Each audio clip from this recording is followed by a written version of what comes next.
PFC spiritual ప్రేక్షకులకు స్వాగతం. ఈ వారం రాశిఫలాలు పరిశీలిద్దాం. ఓం వసుదేవసుతం దేవం కంసచాణూరమర్దనం దేవకీ పరమానందం కృష్ణం వందే జగద్గురుం. కృష్ణం వందే జగద్గురుం, అర్జునం వందే జగదేక వీరం.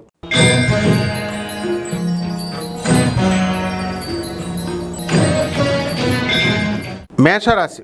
ఈ మేషరాశి వారికి ఏలినాటి శని ప్రభావం చాలా అధికంగా ఉంది, కొత్తగా వచ్చింది. మరి అందువలన ప్రమోషన్ల కోసం ఎంతోమంది ఆరాట పడుతున్నారు. అటువంటి వాళ్ళందరికీ కూడా ప్రమోషన్లు వచ్చేయడానికి అవకాశాలు ఉంటాయి. ముఖ్యంగా స్త్రీలకి విపరీతమైనటువంటి ధన ఆదాయం పెరిగిపోతుంది. మిగతా వృత్తుల్లో ఉన్నటువంటి వాళ్ళకు కూడా, గవర్నమెంట్ ఉద్యోగస్తులు, ప్రైవేట్ ఉద్యోగస్తులు, మరి అందరూ కూడా, మరి వీళ్ళందరికీ కూడా జీతభత్యాలు బాగా పెరుగుతాయి, ఆదాయాలు బాగా పెరుగుతాయి. అలాగే ఖర్చులు కూడా చాలా అధికంగా ఉంటాయి మేషరాశి వారికి. మరి ఈ యొక్క రాశి వారికి బంధువుల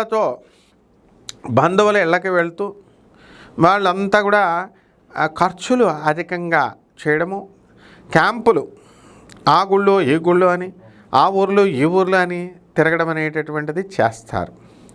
ఇకపోతే ఈ రాశి వారికి అందరికీ కూడా మనకి ఈ కోల్డ్ స్టోరేజ్లు, ఈమూ బోర్డ్స్, పౌల్ట్రీ, అగ్రికల్చర్ వ్యాపారాలు బ్రహ్మాండంగా పనిచేస్తాయి.